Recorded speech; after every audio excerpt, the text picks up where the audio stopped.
السلام علیکم ورحمۃ اللہ وبرکاتہ، نحمده ونصلی علی رسولہ الکریم، اما بعد فاعوذ باللہ من الشیطان الرجیم، بسم اللہ الرحمن الرحیم، رب اشرح لی صدری ویسر لی امری واحلل عقدۃ من لسانی یفقہوا قولی۔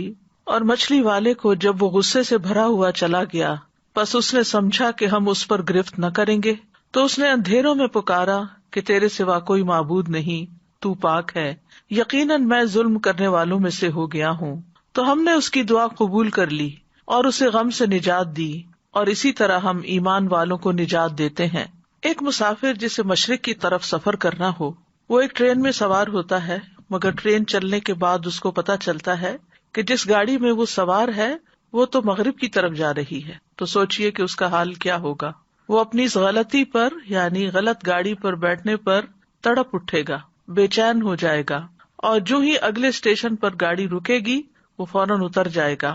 مومن کا بھی یہی حال ہوتا ہے، جب اس سے کوئی ایسی غلطی ہو جاتی ہے جو اسے صراط مستقیم سے ہٹا دیتی ہے، وہ کسی دوسرے راستے پر چل دیتا ہے جو آخرت میں نقصان دینے والا ہے، تو وہ تڑپ اٹھتا ہے، نہایت شرمندہ ہو کر اپنے رب کے حضور گڑ گڑا کر اپنی غلطی کا اعتراف کر کے دوبارہ سیدھے رستے پر آ جاتا ہے۔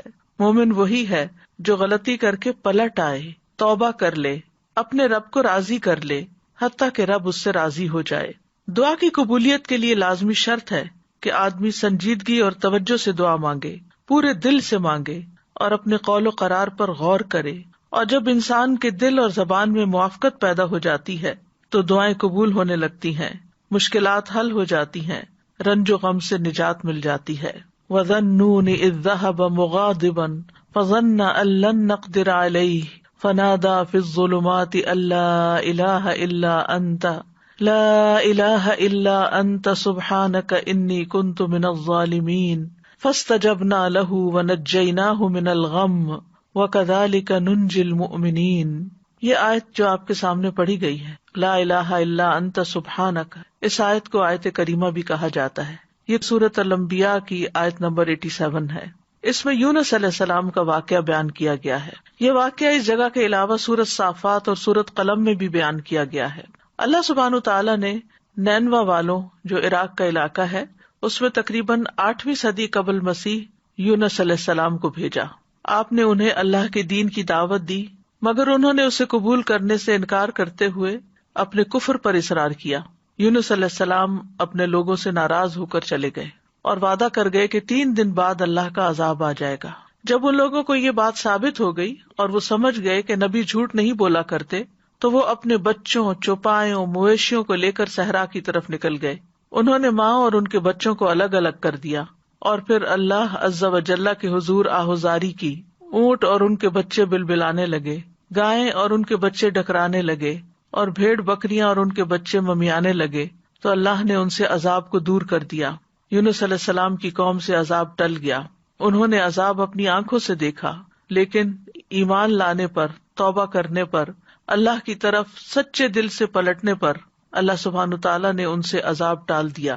اللہ تعالیٰ کا فرمان ہے، فَلَوْلَا كَانَتْ قَرْيَةٌ آمَنَتْ فَنَفَعَهَا إِيمَانُهَا إِلَّا قَوْمَ يُونُسَ لَمَّا آمَنُوا كَشَفْنَا عَنْهُمْ عَذَابَ الْخِزْيِ فِي الْحَيَاةِ الدُّنْيَا وَمَتَّعْنَاهُمْ إِلَىٰ حِينٍ۔ سو کوئی ایسی بستی کیوں نہ ہوئی جو ایمان لائی ہو، پھر اس کے ایمان لانے نے اسے نفع دیا ہو۔ یونس کی قوم کے سوا جب وہ ایمان لے آئے تو ہم نے ان سے ذلت کا عذاب دنیا کی زندگی میں ہٹا دیا اور انہیں ایک وقت تک سامان دیا۔ جب قوم نے توبہ کر لی تو ان کا عذاب ٹل گیا۔ دوسری طرف یونس علیہ السلام کچھ دور جا کر لوگوں کے ساتھ ساحل سمندر پر ایک کشتی میں سوار ہو گئے۔ جو ہی کشتی میں سوار ہوئے، کشتی ڈگمگانے لگی اور لوگوں کو غرق ہونے کا خطرہ پیدا ہو گیا۔ تو انہوں نے قرعہ اندازی کی کہ ایک آدمی کو کشتی سے نکال دیں تاکہ اس کا بوجھ ہلکا ہو جائے۔ قرعے میں یونس علیہ السلام کا نام نکلا، مگر انہوں نے اپنے آپ کو کشتی سے نکالنے سے انکار کر دیا۔ انہوں نے دوبارہ قرعہ اندازی کی، پھر آپ ہی کا نام نکلا، حتیٰ کہ جب تیسری بار قرعہ اندازی کی گئی تو پھر بھی آپ ہی کا نام نکلا۔ اللہ سبحانہ تعالیٰ کا سلسلے میں فرمان ہے، فَسَاهَمَ فَكَانَ مِنَ الْمُدْحَضِينَ، پھر وہ قرعہ میں شریک ہوا تو ہارنے والوں میں سے ہو گیا، قرعہ ان کے نام نکل آیا۔ یہ دیکھ کر یونس علیہ السلام کھڑے ہو گئے، انہوں نے کپڑے اتارے اور دریا میں چھلانگ لگا دی۔ ابن مسعود رضی اللہ عنہ کہتے ہیں کہ کہ اللہ سبحانہ تعالیٰ نے بحر اخضر سے ایک مچھلی کو بھیجا جو دریاؤں کے پانی کو پھاڑتی ہوئی پہنچی. اس نے اس وقت یونس علیہ السلام کو نگل لیا جب انہوں نے کشتی سے چھلانگ لگائی تھی. یعنی جو ہی انہوں نے سمندر میں چھلانگ لگائی فوراً ہی مچھلی نے ان کو ہڑپ کر لیا. اللہ سبحانہ تعالیٰ نے اس مچھلی کی طرف وحی نازل فرمائی تھی کہ تو نے یونس علیہ السلام کے گوشت کو نہیں کھانا، نہ ہی ہڈی کو نقصان پہنچانا ہے، کیونکہ یونس تیرے لیے رزق نہیں بلکہ تیرا پیٹ اس کے لیے محض قید خانہ ہے. دیگر آیات میں بھی اس واقعے کی تفسیر ملتی ہے. وَإِنَّ يُونُسَ لَمِنَ الْمُرْسَلِينَ إِذْ أَبَقَ إِلَى الْفُلْكِ الْمَشْحُونِ فَسَاهَمَ فَكَانَ مِنَ الْمُدْحَضِينَ فَالْتَقَمَهُ الْحُوتُ وَهُوَ مُلِيمٌ. اور بلا شبہ یونس یقیناً رسولوں میں سے تھا. جب وہ بھری ہوئی کشتی کی طرف بھاگ کر گیا، پھر وہ قرے میں شریک ہوا تو ہارنے والوں میں سے ہو گیا، پھر مچھلی نے اسے نگل لیا اس حال میں کہ وہ مستحق ملامت تھا. دوسری طرف ان کی قوم کی کثیر تعداد لوگوں نے ایمان قبول کر لیا. تو بہرحال اس آیت میں اللہ سبحانہ تعالیٰ خوبصورت انداز میں یونس علیہ السلام کا قصہ بیان کرتے ہیں. وَذَنُّونَ، اور نون والا. نون عربی میں کہتے ہیں ہوت کو، یعنی مچھلی کو. اس کی جمع ہوتی ہے نینان اور انوان. اور ان کا نام یہ کس لیے پڑا؟ کیونکہ مچھلی نے آپ کو نگل لیا تھا، اور اس نے تو اللہ کے حکم سے ہی نگلا تھا.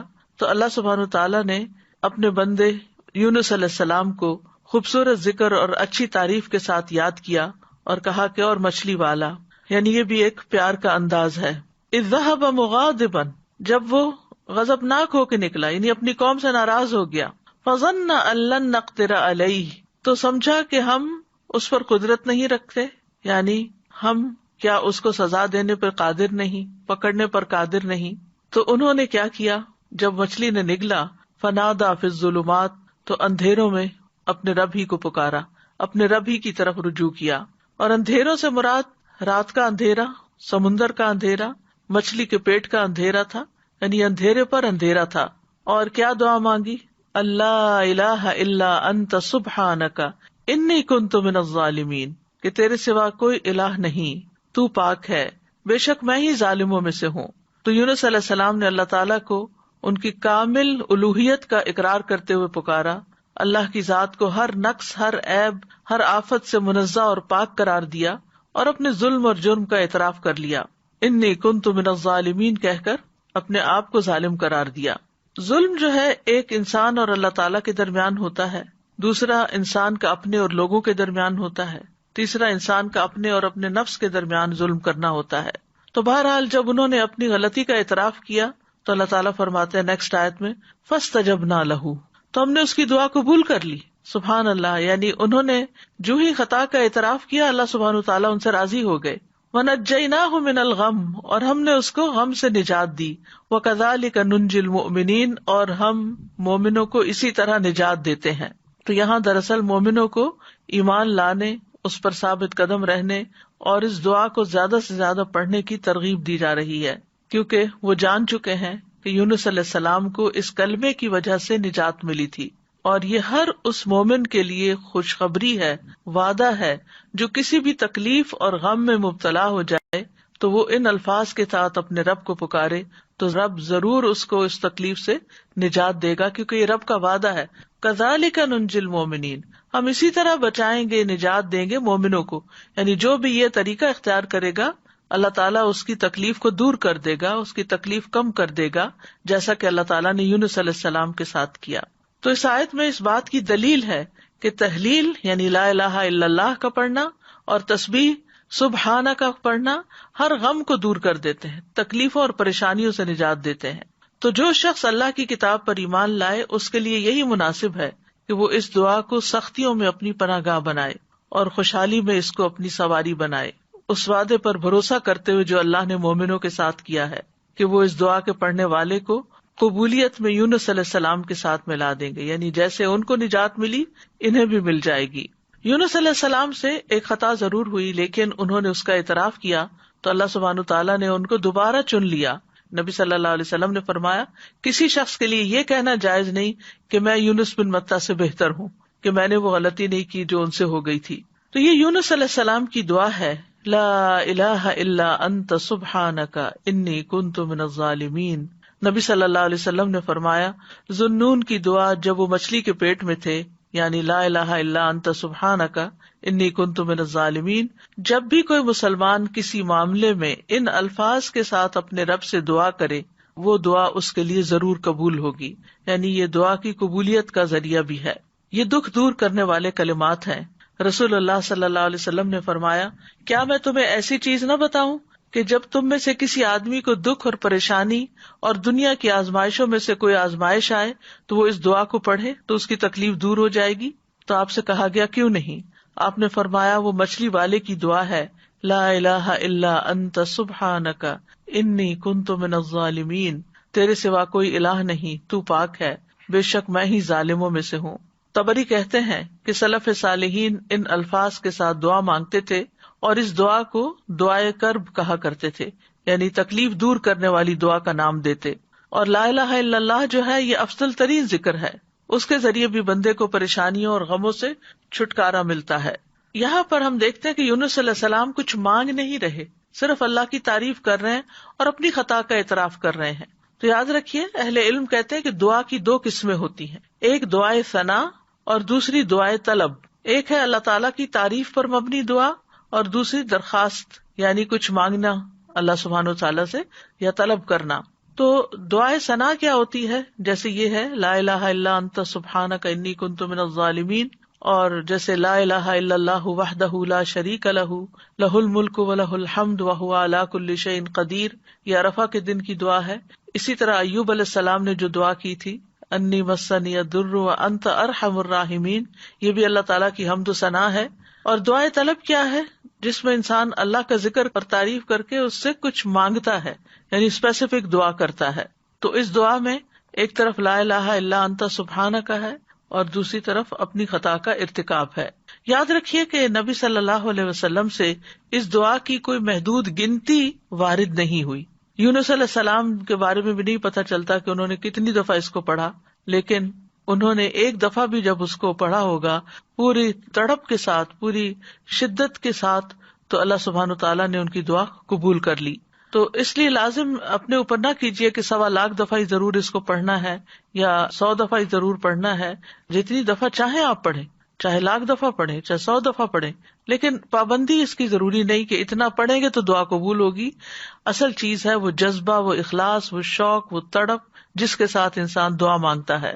تو اس دعا کے اوپر آپ غور کریں تو اس میں سب سے پہلے لا الہ الا اللہ ہے جو کمال توحید کا بیان ہے، اور دوسرا پھر سبحانہ کا ہے جو کمال پاکیزگی کا اظہار ہے کہ اللہ تعالیٰ ہر عیب اور برائی سے پاک ہے، اور تیسرے اپنی غلطیوں کا اعتراف ہے. یعنی یہ 3 ایسی بہترین چیزیں اکٹھی ہو گئی ہیں کہ جس کی وجہ سے دعا قبول ہوتی ہے. اور پھر اس میں ان چیزوں کو دراصل وسیلہ بنایا گیا ہے. اللہ کی توحید کا اقرار کر کے اس کو لا الہ الا اللہ کو وسیلہ بنایا گیا، تسبیح پڑھ کر وسیلہ بنایا گیا، انی کنت من الظالمین اپنی عبودیت کا اقرار کیا گیا اور اپنی غلطی کا اعتراف کیا گیا. تو یہ سب دراصل دعا کی قبولیت کے لیے ایک وسیلہ بن گیا. ابن قیم کہتے ہیں جہاں تک مچھلی والے کی دعا کا تعلق ہے تو اس میں رب عز و جل کی کمال توحید، اس کی کمال پاکیزگی پائی جاتی ہے، اور اس میں بندے کا اپنے ظلم اور گناہ کا اقرار بھی ہے. اور یہ مصیبت، پریشانی اور غم کے علاجوں میں سب سے مؤثر علاج ہے، اور حاجتوں کو پورا کرنے کے لیے اللہ سبحانہ تعالیٰ تک پہنچنے کا سب سے مؤثر وسیلہ ہے. اور یہاں پر توحید کی اقسام کا بھی ایک طرح سے ذکر ہے اور اقرار بھی ہے. توحید کا اقرار جو ہے یہ دراصل انسان کو رب کے آگے جھکا دیتا ہے. اس سے اللہ تعالیٰ کی عظمت کا احساس انسان کے دل میں آتا ہے، اور پھر تسبیح پڑھ کر انسان اللہ سبحانہ تعالیٰ کو انتہائی پاکیزہ قرار دیتا ہے جو کہ اس کے شایان شان ہے، اور اپنے اوپر غلطی کو لیتا ہے اور خود اپنے رب کی طرف رجوع کرتا ہے. اور اس میں ہم دیکھتے ہیں کہ بہت لطیف طریقے سے ظلم پر معافی کی درخواست ہے. انہوں نے اپنی ذات پر اپنے ظلم کا ذکر کیا، جو ظلم کی تیسری قسم ہے نا، یعنی ظلم اور انسان کا اپنا نفس. تو یاد رکھیے اپنے گناہوں کا اعتراف کرنا حاجات پوری کرنے کا سب سے افضل دروازہ ہے. اللہ عظیم ہے، کریم ہے، اس کے آگے مسکین بن جائیں، اس کے آگے فقیر بن جائیں، اور ساری قوتوں کا مالک، قدرت کا مالک اسی کو سمجھیں، اور پھر اپنے رب کو تڑپ کر پکاریں تو انشاءاللہ دعا قبول ہوگی، غم دور ہو جائیں گے، حاجات پوری ہو جائیں گی انشاءاللہ.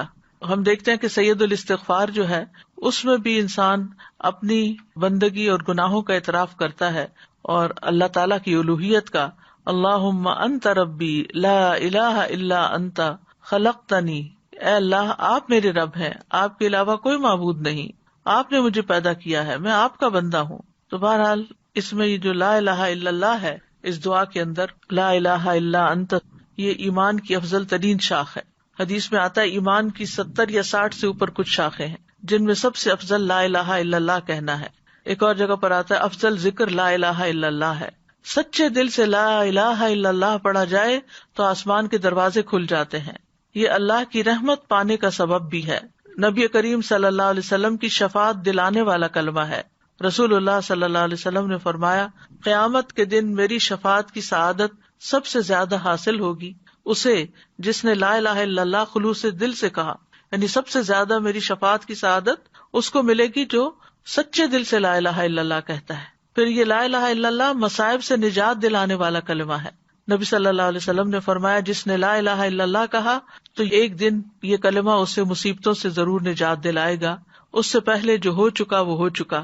پھر جنت میں لے جانے والا کلمہ ہے، من مات وهو يعلم انه لا الہ الا اللہ دخل الجنہ، جو شخص اس حال میں فوت ہوا کہ وہ جانتا تھا کہ اللہ کے سوا کوئی الہ نہیں، وہ جنت میں داخل ہوگا۔ ایک اور حدیث کے مطابق اس کلمے کی وجہ سے انسان کو آگ سے نکال لیا جائے گا، اور مرنے والے کو خاص طور پر اس کی تلقین کرنی چاہیے۔ نبی صلی اللہ علیہ وسلم نے فرمایا، اپنے مرنے والوں کو لا الہ الا اللہ کی تلقین کیا کرو، کیونکہ جو شخص لا الہ الا اللہ پڑھتا ہے تو پھر جنت میں جانے سے اسے کوئی چیز روک نہیں سکتی۔ پھر سبحانہ کا جو ہے یہ تسبیح ہے، تسبیح سے تقدیر بدل جاتی ہے۔ اہل علم کا کہنا ہے، میں نے قرآن میں تسبیح کو تلاش کیا تو میں نے ایک عجیب چیز پائی، میں نے پایا کہ تسبیح تقدیر کو ٹال دیتی ہے، جیسا کہ یونس علیہ السلام کے واقعے میں ہے۔ اللہ تعالیٰ فرماتے ہیں، فلولا انہ کان من المسبحین للبث فی بطنہ الی یوم یبعثون، پھر اگر یہ بات نہ ہوتی کہ بے شک وہ تسبیح کرنے والوں میں سے تھا تو یقیناً اس کے پیٹ میں اس دن تک رہتا جس میں لوگ اٹھائے جائیں گے۔ یعنی اگر یونس علیہ السلام یہ تسبیح نہ پڑھتے تو قیامت تک مچھلی کے پیٹ میں رہتے۔ تو اس سے پتہ چلتا ہے کہ تسبیح کا مقام بہت عظیم ہے اور اتنا مؤثر اور اس درجے تک پہنچا ہوا ہے کہ اللہ تعالیٰ نے اس کی وجہ سے تقدیر کو تبدیل کر دیا، جیسا کہ یونس علیہ السلام کے اس واقعے میں ہم دیکھ رہے ہیں۔ داؤد علیہ السلام کے ساتھ پہاڑ اور پرندے بھی تسبیح کرتے تھے، ان کے ساتھ ساتھ دہراتے تھے۔ سورۃ الانبیاء میں آتا ہے، وَسَخَّرْنَا مَعَ دَاوُودَ الْجِبَالَ يُسَبِّحْنَ وَالطَّيْرَ، ہم نے داؤد کے ساتھ پہاڑوں کو مسخر کر دیا جو تسبیح کرتے تھے۔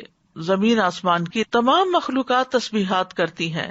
سورۃ النور میں آتا ہے، أَلَمْ تَرَ أَنَّ اللَّهَ يُسَبِّحُ لَهُ مَن فِي السَّمَاوَاتِ وَالْأَرْضِ، کیا آپ نے نہیں دیکھا کہ بے شک اللہ کی تسبیح کرتے ہیں جو آسمانوں اور زمین میں ہیں۔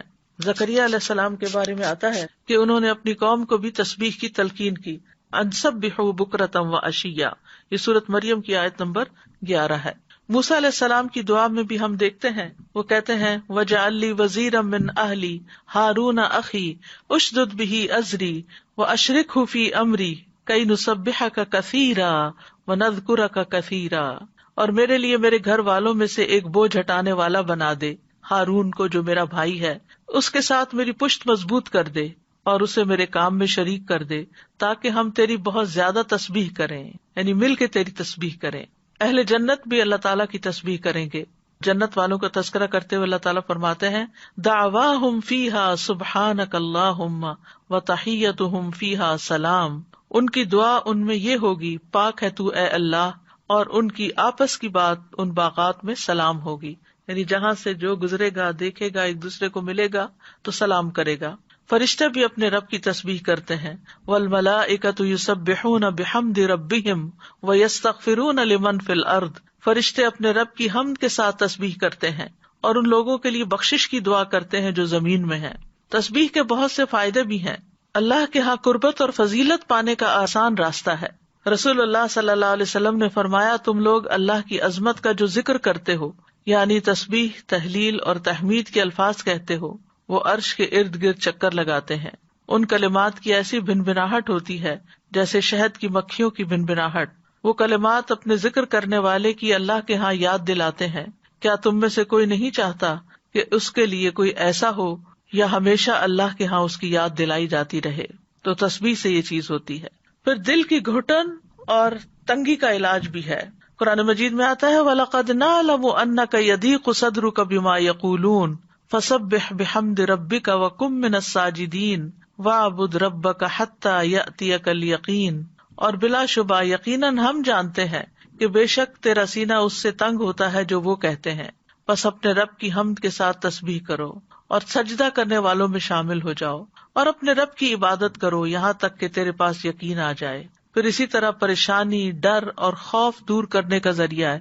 رسول اللہ صلی اللہ علیہ وسلم نے فرمایا جو رات سے خوف کھائے کہ وہ اسے پریشان کرے گی یا مال خرچ کرنے سے بخل کرے یا دشمن سے مقابلہ کرنے سے ڈرے تو اسے چاہیے کہ وہ اس قول کی کثرت کر دے سبحان اللہ و بحمدہ، کیونکہ یہ اللہ کے نزدیک سونے کا پہاڑ اللہ عز و جل کے راستے میں خرچ کرنے سے زیادہ محبوب ہے. اور کس کے پاس سونے کا پہاڑ ہے ہمارے ہاں، لیکن اگر ہم یہ تسبیح پڑھتے ہیں تو انشاءاللہ اتنا بڑا اجر و ثواب ملے گا. پھر اسی طرح تسبیح کو صدقہ بھی کہا گیا. نبی صلی اللہ علیہ وسلم نے فرمایا تم میں جو آدمی صبح کرتا ہے تو اس کے ہر جوڑ پر صدقہ لازم ہے. تو ہر مرتبہ سبحان اللہ کہنا صدقہ ہے، ہر مرتبہ الحمدللہ کہنا صدقہ ہے، اور ہر مرتبہ لا الہ الا اللہ کہنا صدقہ ہے، ہر مرتبہ اللہ اکبر کہنا صدقہ ہے. نیکی کا حکم دینا صدقہ ہے اور برائی سے روکنا بھی صدقہ ہے. تو اس طرح انسان کے 360 جوڑوں کے صدقات ان تسبیحات سے بھی ادا ہو جاتے ہیں. پھر اسی طرح سبحان اللہ کے ذریعے نیکیاں ملتی ہیں، گناہ مٹ جاتے ہیں. سعد رضی اللہ عنہ کہتے ہیں ہم رسول اللہ صلی اللہ علیہ وسلم کے پاس تھے تو آپ نے فرمایا کیا تم میں سے کوئی ہر دن 1000 نیکیاں کمانے سے عاجز ہے؟ آپ کے پاس بیٹھے لوگوں میں سے کسی نے پوچھا ہم میں کوئی آدمی 1000 نیکیاں کیسے کما سکتا ہے؟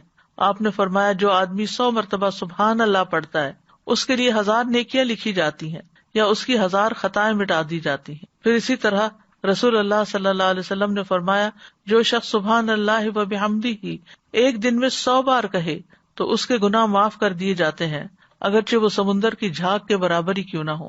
یہ صحیح مسلم کی روایت ہے. ایک بار تسبیح پڑھنے سے زمین و آسمان بھر جاتے ہیں. آپ صلی اللہ علیہ وسلم نے یہ بھی فرمایا کہ جس نے سورج طلوع ہونے اور اس کے غروب ہونے سے قبل 100 بار سبحان اللہ کہا تو یہ 100 اونٹوں سے بہتر ہے. سورج طلوع ہونے اور اس کے غروب ہونے سے قبل 100 بار سبحان اللہ پڑھنا. پھر بات ہوتی ہے انی کنت من الظالمین پر کہ بے شک میں ظالموں میں سے ہوں، یعنی اپنے گناہوں کا اعتراف. تو یاد رکھیے جو شخص توبہ کرتا ہے اللہ تعالیٰ اس سے محبت کرتا ہے، جو اپنے گناہوں کا اعتراف کرتا ہے اللہ تعالیٰ اس سے خوش ہوتا ہے. قرآن مجید میں آتا ہے ان اللہ یحب التوابین ویحب المتطہرین، بے شک اللہ توبہ کرنے والوں اور پاک رہنے والوں سے محبت کرتا ہے. ایک اور جگہ پر آتا ہے رسول اللہ صلی اللہ علیہ وسلم نے فرمایا اللہ تم میں سے کسی کی توبہ پر اس سے زیادہ خوش نہیں ہوتا جتنا تم میں سے کوئی اپنی گمشدہ سواری کو پا لینے کے وقت خوش ہوتا ہے. یعنی جس طرح تمہیں کھوئی ہوئی سواری اپنی مل جائے جنگل صحرا میں تو تم خوش ہو جاؤ گے کہ اب تمہاری زندگی کے بچنے کا سامان مل گیا، تو اسی طرح اللہ تعالیٰ اس سے بھی زیادہ خوش ہوتے ہیں جب کوئی شخص توبہ کرتا ہے. پھر توبہ کرنے سے انسان کے گناہ معاف ہو جاتے ہیں. نبی صلی اللہ علیہ وسلم نے فرمایا اگر تم اتنے گناہ کرو کہ تمہارے گناہ آسمان تک پہنچ جائیں پھر تم توبہ کرو تو اللہ تعالیٰ تمہیں معاف کر دے گا. پھر گناہوں سے توبہ کرنے والا ایسا ہے جیسے اس نے گناہ کیا ہی نہ ہو. استغفار اور توبہ گناہوں کا علاج ہے. تو اس دعا سے کیا فائدے ہمیں حاصل ہوئے؟ اس دعا میں جامع آداب بھی ہیں اور پاکیزہ کلمات بھی ہیں اور ان کے بہت زیادہ فائدے بھی ہیں. کبھی کسی سے براہ راست کچھ مانگنے کی بجائے اشارتاً بات کی جائے تو اس کا بھی جواز ملتا ہے، جیسے اس دعا کے اندر اشارتاً بات کی گئی ہے، ڈائریکٹ دعا نہیں کی گئی. پھر یہ کہ کچھ اللہ سبحانہ وتعالیٰ سے مانگتے ہوئے دعا کے آداب اور قبولیت کے اسباب کو بھی ملحوظ رکھنا چاہیے، اور وہ اس دعا میں جمع ہو گئے ہیں. یعنی بندہ اپنی دعاؤں میں اپنی پریشانی، اپنے غموں اور مصیبتوں کے وقت اس دعا کو کثرت سے اختیار کر لے. دعا میں اللہ کی توحید کا ذکر کیا جائے. تسبیح تکلیفوں اور پریشانیوں سے نجات کا سبب ہے. توحید، ایمان اور گناہوں کا اعتراف دنیا اور آخرت کی ہلاکتوں سے بچانے والا ہے. گناہ نعمتوں کے زوال اور عذاب کے حصول کا سبب ہے، یعنی نعمتوں کے زائل ہونے اور عذابوں کے حاصل ہونے کا، مصیبتوں کے آنے کا سب سے بڑا جو سبب ہے وہ انسان کے اپنے ہی گناہ ہیں. اللہ سبحانہ و تعالیٰ سے حسن ظن رکھنا چاہیے. باوجود اس کے کہ وہ نبی تھے، ان کا بڑا مقام تھا، لیکن انہیں جن حالات سے واسطہ پیش آیا تو انہوں نے اپنے آپ کو قصوروار قرار دیا، اللہ تعالیٰ کو بلیم نہیں کیا یا کسی اور کو نہیں کیا. پھر یہ ہے کہ انسان یہ یاد رکھے کہ اس کے اوپر جو مصیبت آتی ہے وہ انسان کی اپنی کوتاہی کی وجہ سے آتی ہے.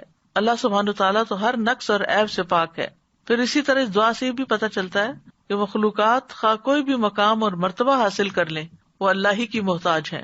مخلوقات میں سب سے زیادہ بڑے درجے اور رتبے والے انبیاء ہوتے ہیں، لیکن وہ بھی اللہ کے بندے ہوتے ہیں. تو اس لیے کسی بھی مشکل پریشانی کے وقت انسانوں کی طرف نہیں بھاگیں بلکہ اللہ کی طرف دوڑیں. یہ دعا جو ہے وہ خاص طور پر رنج و غم دور کرنے کی دعا ہے. پہلی بات تو یہ یاد رکھنی چاہیے کہ انسان کمزور پیدا کیا گیا، وَخُلِقَ الْإِنسَانُ ضَعِيفًا. اس کو تکبر زیب ہی نہیں دیتا کہ وہ جھوٹ موٹ بڑا بن کے رہے. انسان اللہ کا محتاج ہے. یا ایھا الناس انتم الفقراء الی اللہ واللہ ھو الغنی الحمید. انسان کا اللہ کے سوا کوئی مددگار نہیں. وما لکم من دون اللہ من ولی ولا نصیر. تمہارے لیے اللہ کے سوا نہ کوئی دوست ہے نہ کوئی مددگار. پھر یہ کہ وَلِلَّهِ مُلْكُ السَّمَاوَاتِ وَالْأَرْضِ وَاللَّهُ عَلَى كُلِّ شَيْءٍ قَدِيرٌ. سورۃ آل عمران میں اللہ تعالیٰ فرماتے ہیں کہ اللہ آسمان و زمین کا مالک ہے، یعنی آسمان اور زمین یہ اللہ ہی کی ملکیت ہے اور اللہ ہر چیز پر پوری قدرت رکھتا ہے. پھر اسی طرح بھلائی پہنچانے اور تکلیف ہٹانے پر اللہ قادر ہے، یہ بھی ہمارا یقین ہونا چاہیے. وَإِن يَمْسَسْكَ اللَّهُ بِضُرٍّ فَلَا كَاشِفَ لَهُ إِلَّا هُوَ وَإِن يَمْسَسْكَ بِخَيْرٍ فَهُوَ عَلَى كُلِّ شَيْءٍ قَدِيرٌ. اگر اللہ تجھے کوئی تکلیف پہنچائے تو اس کے سوا کوئی اسے دور کرنے والا نہیں، اور اگر وہ تجھے کوئی بھلائی پہنچائے تو وہ ہر چیز پر پوری طرح قادر ہے. پھر یہ کہ شفا اللہ ہی دیتا ہے. وَإِذَا مَرِضْتُ فَهُوَ يَشْفِينِ. اللہ ہی کو پکارنا برحق ہے. اللہ سے ہمیں اپنے غم اور دکھ کا اظہار کرنا چاہیے. جیسے یوسف علیہ السلام کے والد یعقوب علیہ السلام نے کہا انما اشکو بثی وحزنی الی اللہ. اپنے شکوے صرف اللہ ہی سے کرنے چاہیے اور ہر معاملے میں اللہ کی طرف بڑھنا چاہیے. نبی صلی اللہ علیہ وسلم نے فرمایا بے شک اللہ تعالیٰ فرماتا ہے میں اپنے بندے کے گمان کے ساتھ ہوتا ہوں جو وہ میرے ساتھ گمان رکھتا ہے. جب وہ مجھے یاد کرتا ہے میں اس کے ساتھ ہوتا ہوں، اور اگر وہ مجھے اپنے دل میں یاد کرے تو میں بھی اسے اپنے دل میں یاد کرتا ہوں. اگر وہ مجھے بھری محفل میں یاد کرے تو میں اسے اس سے بہتر محفل میں یاد کرتا ہوں. اگر وہ میری طرف ایک بالشت آئے تو میں اس کی جانب 1 گز نزدیک ہوتا ہوں. اگر وہ مجھ سے 1 گز قریب ہو تو میں اس سے 2 گز قریب ہوتا ہوں. اگر وہ میری طرف چلتا ہوا آئے تو میں دوڑتا ہوا اس کے پاس جاتا ہوں. یعنی اس کا مطلب کیا ہے؟ اس کا مطلب یہ ہے کہ انسان کسی بھی تکلیف مشکل مصیبت کے وقت اللہ سبحانہ تعالیٰ کی طرف ہی پلٹے، اس سے رجوع کرے، اس سے گڑ گڑا کر دعا کرے، اور پھر جن چیزوں کا اللہ نے حکم دیا ان کو بجا بھی لائے. ہمیشہ اللہ سے اچھا گمان رکھنا چاہیے، ہر حال میں اللہ سے راضی رہنا چاہیے، اللہ ہی پر بھروسہ رکھنا چاہیے. دوسرا یہ کہ دنیا کی فکر چھوڑ کر آخرت کی فکر کرنی چاہیے. نبی صلی اللہ علیہ وسلم نے فرمایا جو اپنے غموں کو ایک ہی غم بنا لے یعنی آخرت کا غم تو اللہ دنیا کے غموں سے اسے کفایت کرے گا. حدیث میں یہ آتا ہے جس شخص کا مقصد اور اس کی حرص دنیا ہو وہی اس کا ہدف بن جائے اور اسی کی نیت وہ کرتا ہو تو اللہ تعالیٰ اس کی آنکھوں کے سامنے اس کا فقر و فاقہ کر دیتے ہیں، اس پر اس کے معاملات بکھیر دیتے ہیں اور اس کو اس سے اتنا ہی ملتا ہے جو اس کے لیے لکھ دیا گیا ہو. اور جس شخص کا مقصد اور اس کی حرص آخرت ہو اور وہی اس کا ہدف بن جائے اور اسی کی نیت کرتا ہو تو اللہ تعالیٰ اس کے دل میں غنا ڈال دیتے ہیں اور اس کے معاملات کو یکجا کر دیتے ہیں اور دنیا اس کے پاس ذلیل ہو کر آتی ہے. تیسرے یہ کہ اجر پر نظر رکھنی چاہیے. نبی صلی اللہ علیہ وسلم نے فرمایا مومن مرد اور عورت پر جسمانی یا مالی یا اولاد کی طرف سے مستقل پریشانیاں آتی رہتی ہیں یہاں تک کہ جب وہ اللہ سے ملتا ہے تو اس کا ایک گناہ بھی باقی نہیں رہتا. ایک اور حدیث میں آتا ہے کہ جتنی بڑی مصیبت ہوگی اتنا ہی بڑا اجر ہوگا، اور جب اللہ کسی قوم سے محبت کرتا ہے تو اس کو آزمائش میں مبتلا کر دیتا ہے. پھر یہ کہ مومن کے لیے ہر غم، تکلیف اور ڈپریشن بھی باعث اجر ہوتا ہے. نبی صلی اللہ علیہ وسلم نے فرمایا کسی مومن آدمی کے پاس جب کوئی تکلیف یا ایذا، بیماری یا رنج، یہاں تک کہ اگر اسے کوئی فکر ہی ہو تو اس سے اس کے گناہوں کا کفارہ کر دیا جاتا ہے. پھر اسی طرح آپ نے فرمایا کہ مسلمان کو جو بھی تکلیف پہنچتی ہے تو وہ اس کے گناہوں کا کفارہ ہو جاتی ہے، یہاں تک کہ چوٹ بھی اسے لگتی ہے یا اسے کوئی کانٹا بھی چبھتا ہے تو وہ بھی اس کے گناہوں کا کفارہ ہو جاتا ہے. چوتھی بات ہے مثبت مشغولیت اپنائی جائے، اچھے کام میں مصروف ہوں. رسول اللہ صلی اللہ علیہ وسلم نے فرمایا وہ لوگ اللہ کو زیادہ محبوب ہیں جو دوسرے لوگوں کے لیے زیادہ فائدہ مند ہوں، اور اللہ عز و جل کے ہاں سب سے زیادہ پسندیدہ اعمال یہ ہیں نمبر 1 کسی مسلمان کو خوش کرنا، نمبر 2 اس سے کوئی تکلیف دور کرنا، نمبر 3 اس کا قرضہ چکانا، نمبر 4 اسے کھانا کھلانا، نمبر 5 اور مجھے کسی بھائی کی ضرورت پوری کرنے کے لیے اس کے ساتھ چلنا اس مسجد میں 1 مہینہ اعتکاف کرنے سے زیادہ محبوب ہے، اور جس نے اپنے غصے کو روک لیا اللہ اس کی خامیوں پر پردہ ڈال دے گا۔ پھر دوسروں کی پریشانیاں حل کرنے سے انسان کی اپنی پریشانیاں دور ہوتی ہیں۔ حدیث میں آتا ہے جو اپنے بھائی کی مدد میں لگا رہتا ہے اللہ اس کی مدد میں لگ جاتا ہے۔ 5ویں چیز ہے کثرت سے اللہ کا ذکر کرنا، کیونکہ اللہ کے ذکر سے دلوں کو اطمینان ملتا ہے، غم دکھ پریشانیاں دور ہوتی ہیں۔ اللہ کا ذکر زندگی دیتا ہے، ذکر سے قوت ملتی ہے، اللہ کا ذکر پریشانی سے نجات کا باعث بنتا ہے، شیطانی حملوں سے بچاؤ کا مضبوط قلعہ ہے۔ ذکر کے کچھ فائدے امام ابن قیم نے اپنی کتاب الوابل الصیب میں کیے ہیں۔ نمبر 1 یہ شیطان کو بھگا دیتا ہے، اس کا قلع کما کرتا ہے، اس کی قوت کو توڑ دیتا ہے۔ نمبر 2 یہ رحمان عز و جل کو راضی کرتا ہے۔ نمبر 3 یہ دل سے غم اور پریشانی کو دور کرتا ہے۔ نمبر 4 یہ دل کے لیے فرحت، مسرت اور خوشی کھینچ لاتا ہے۔ نمبر 5 یہ دل اور جسم کو طاقت بخشتا ہے۔ نمبر 6 یہ دل اور چہرے کو منور کرتا ہے۔ نمبر 7 یہ رزق کو کھینچ لاتا ہے۔ نمبر 8 یہ ذکر کرنے والے کو روب، حلاوت اور تازگی کا لباس پہناتا ہے۔ تو یہ ہیں کچھ فائدے جو انہوں نے مشاہدات سے اخذ کیے ہیں۔ اس سے یہ پتہ چلتا ہے کہ پریشانیوں میں انسان کو اللہ ہی کی طرف رجوع کر کے اللہ ہی کے ذکر کی کثرت کرنی چاہیے، اور پھر نماز سے بھی مدد حاصل کی جائے، کیونکہ نماز سے مدد لینے سے خوف اور غم دور ہو جاتے ہیں۔ نماز اللہ سبحانہ وتعالیٰ کے قریب ہونے کا بہترین ذریعہ ہے۔ غم اور پریشانی میں نماز کا سہارا لینا چاہیے۔ نمازوں کی حفاظت کرنے سے اللہ کی حفاظت ملتی ہے، خصوصاً فجر کی نماز کی حفاظت کرنے والا اللہ کی حفاظت میں ہوتا ہے۔ چاشت کی 4 رکعت پڑھنا دن بھر کے لیے کافی ہو جاتی ہیں۔ 7ویں چیز اس سے بڑی مصیبت کو یاد کرنا، یعنی جب کوئی مصیبت آئے تو سوچے کہ اس سے بڑی بھی آ سکتی تھی، تو دل میں شکر پیدا ہوگا، اور جو شکر ادا کرتا ہے اللہ تعالیٰ اس کی نعمت کو محفوظ رکھتے ہیں اور اس کو اس سے بھی بہتر عطا کرتے ہیں۔ پھر یہ کہ اپنے سے نیچے والوں کو دیکھا جائے، انبیاء کی آزمائشوں تکلیفوں کے بارے میں جانا جائے، تاکہ ہمیں اپنی تکلیفیں بہت بڑی نہ لگیں۔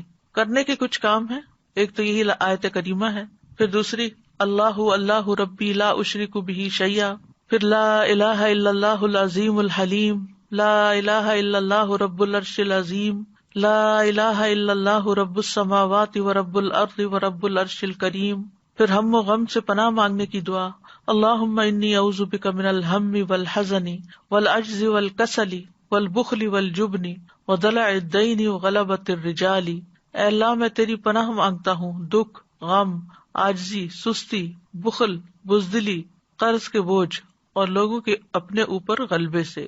انس بن مالک کہتے ہیں نبی صلی اللہ علیہ وسلم کو جب کوئی انتہائی پریشان معاملہ آتا تو آپ فرماتے یا حی یا قیوم برحمتک استغیث، اے زندہ اور اے قائم رہنے والے میں تیری رحمت کے وسیلے سے فریاد کرتا ہوں۔ اور اس دعا کو تو دعائے کرب کہا گیا ہے، یا دعوات المکروب جس کو کہتے ہیں۔ اللہم رحمتک ارجو فلا تکلنی الی نفسی طرفۃ عین واصلح لی شانی کلہ لا الہ الا انت۔ پھر گھبراہٹ کے وقت کی دعا ہے اعوذ بکلمات اللہ التامۃ من غضبہ وشر عبادہ ومن ہمزات الشیاطین وان یحضرون۔ اور کرنے کے کام یہ ہے یونس علیہ السلام کی یہ دعا کثرت سے پڑھیں، یعنی کوئی دن زندگی کا ایسا نہ جائے کہ جس میں یہ دعا نہ پڑھی جائے۔ دوسرا یہ کہ مشکلات میں اللہ کی طرف رجوع کرے اور سچے دل سے رجوع کرے اور اللہ ہی سے دعائیں مانگے۔ پھر یہ کہ اپنی غلطیوں گناہوں کا اعتراف کرتے ہوئے اخلاص کے ساتھ توبہ کرے، یعنی سچائی سے دعا کرے، اخلاص سے کام لیتے ہوئے، اور اللہ سے اچھی امیدیں رکھیں۔ اللہ سبحانہ وتعالی ہم سب کے غم، دکھ، پریشانیاں اور مشکلات دور فرما دے۔ وآخر دعوانا ان الحمد للہ رب العالمین۔ سبحانک اللہم وبحمدک اشہد ان لا الہ الا انت استغفرک واتوب الیک۔ السلام علیکم ورحمۃ اللہ وبرکاتہ۔